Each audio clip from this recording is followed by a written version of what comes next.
السلام علیکم ملګرو، امید لرم چې ښه به یې. ملګرو، زه تاج شینواري یم.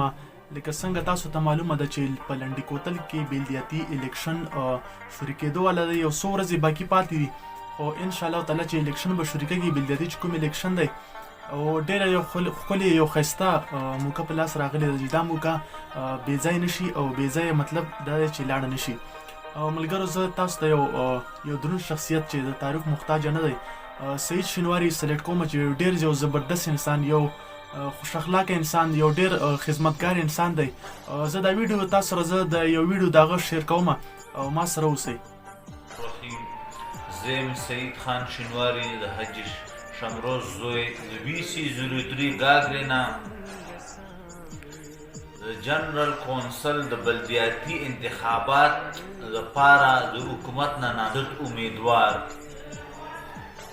لکه څنګه چې تاسو ته معلومه ده چې د قوم لپاره مونږ ډېر خدمات دي او هغه ستاسو نه پټ نه دي، نو هغه زه ستاینې ذکر نه کوم، خو زه به د قام او د ولس لپاره چې ما کوم سوچ او فکر کړی دی هغه منشور به زه ستاسو سره شریکه کړم، چونکې دا زمونږ علاقه ده او په دې علاقه کې د غونډو مسلو نه مونږ باخبره یو او هر وخت په دغه علاقو کې الې او دلې ګرځو او دغه مسلې مونږ ته رامخکې کېږي.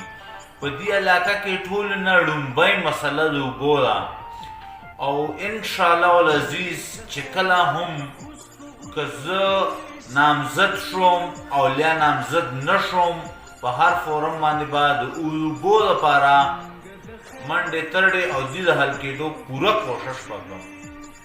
دویمه مسله دلته هسپتال دی، چونکې علاقه ډېره زیاته غټه ده او هسپتال اوس هم بي ګریډ دی. حکومت نه به زه اول دا مطالبه کړم چې دا هسپتال مونږ ته A ګریډ کا او دې لپاره ښې مشینرۍ او ښه ډاکټران او دا دلته راشي او دې خلکو ته دا مسله حل شي.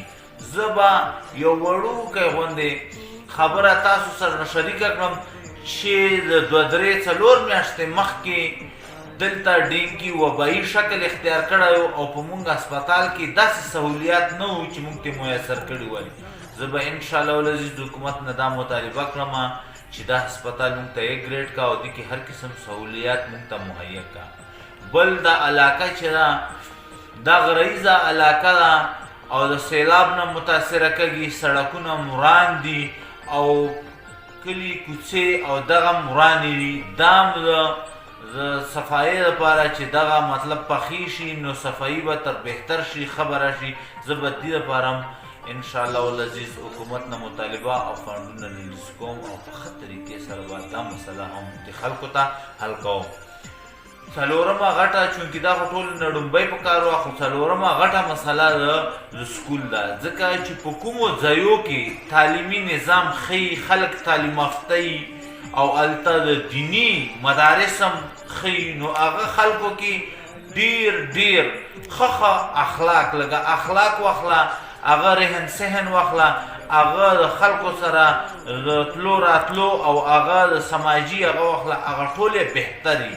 نو زه به د سکول لپاره د حکومت ته په خصوصي توګه دا درخواست کوم چې دا سکولونه په سرکاري سکول چې جوړ شوی دی دا په 1974 له د دینه مخکې د مخصوص خلکو لپاره جوړ شوی چې موږ ته یو نوي سکول افتتام وکړه انشاءالله العزیز. او د مدارس لپاره به زه د حکومت نه فنډونه واخلم چې دا خلک د دین خبرو نه محروم پاتې نه شي. بله مسله د مزدور ده، نو مزدور سره به مونږ په هر فورم باندې ودرېږو او دوی اواز به مخکې وړو چې مزدور مونږ نه محرومه نه شي. دا د خپل بال بچ او د خلکو د ماشومانو کفالت په ښه طریقې سره وکړم. او زه به د دې علاقې خلکو نه یو کمیټي جوړوم چې هغه کیني او هغه خپلې مسلې په خپله باندې حل کړه. مخکې به مونږ باندې لرې ځایونه خلک راتلو، چونکې مونږ مسلې به ډېرې وي، مونږ اواز به هلته نه رسېده.